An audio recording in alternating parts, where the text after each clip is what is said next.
Partisia Blockchain, infrastructure for the greater good.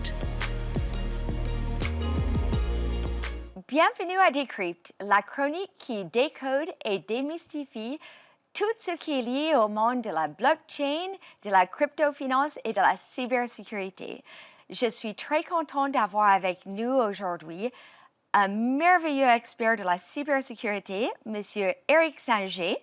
Bonjour Eric. Bonjour Jennifer. Eric, pouvez-vous nous expliquer un peu les défis qui font faire face tous les jours de la communauté de la cybersécurité? Merci Jennifer. En 2021, nous avons subi peut-être plus d'attaques, mais surtout des attaques qui ont plus d'impact sur une étendue plus importante. Peut-être rappelons 3 attaques qui ont été iconiques en 2021. D'abord, une attaque sur un logiciel qui est encore utilisé par 18 000 entreprises et qui aurait pu impacter 18 000 entreprises. C'est la fameuse attaque SolarWinds et qui a impacté l'État fédéral américain. La deuxième attaque aussi iconique, c'est l'attaque qui s'est passée en mai 2021, l'attaque qui s'est passée sur une infrastructure critique sur la côte est américaine qu'on appelle Colonial Pipeline. On a vu qu'une attaque qu'on appelle un ransomware a pu impacter comme ça une infrastructure critique, qui a un impact sur la population, mais aussi sur le prix du baril du pétrole.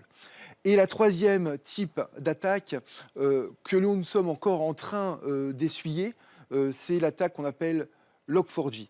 Cette attaque Log4j concerne beaucoup d'applications. Pourquoi ? Parce que c'est un composant logiciel qui est en open source, qui est utilisé dans de nombreuses applications, dans de beaucoup d'entreprises. Alors, toute la communauté cyber se réunit actuellement pour contrer cette attaque et nous travaillons encore sans cesse pour identifier et contrer cette nouvelle vulnérabilité.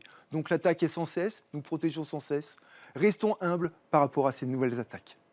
Alors, comment les organismes peuvent se protéger contre ce fléau et qu'est-ce qu'on peut s'attendre en 2022 pour que les choses s'améliorent? Alors, au CESIN, nous faisons un baromètre. Ce baromètre, on le fait chaque année depuis 7 ans. Cette 7e édition du baromètre du CESIN nous montre les tendances en cybersécurité. Cette tendance est sur 3 axes. Le premier axe, c'est peut-être la sensibilisation des collaborateurs, qui est très importante. Sensibilisation avec de l'éducation, avec des tentatives de phishing, où les gens cliquent sur un lien et ça permet de les amener sur un site qui pourrait les amener sur un ransomware. Donc on les entraîne à ne pas se faire piéger, mais aussi pouvoir entraîner les équipes de cyber-response, les guerriers de la réponse aux attaques cyber, à mieux se protéger, à être responsifs. Le deuxième aspect, c'est vraiment la coopération entre entités qui permet de pouvoir faire de la coopération, pour réagir rapidement. La dernière partie, c'est l'aspect technologique, qui est certainement pas une baguette magique, qui nous permettra de mieux nous protéger avec des nouveaux types d'antivirus. Et la dernière chose qui est importante aussi et que le baromètre a pu me montrer, c'est l'utilisation de nouvelles technologies qui permettent de pouvoir lutter contre le vol d'identité. C'est ce qu'on appelle le multifactor authentication, qui sont une combinaison entre un mot de passe et la validation du mot de passe par un smartphone. Alors Eric, on peut voir que les attaques aujourd'hui sont sans précédent, l'impact des attaques est aussi sans précédent, mais de l'autre côté, la pénurie de talents est absolument sans précédent avec plus de 2,7 millions de postes à pourvoir actuellement dans le monde.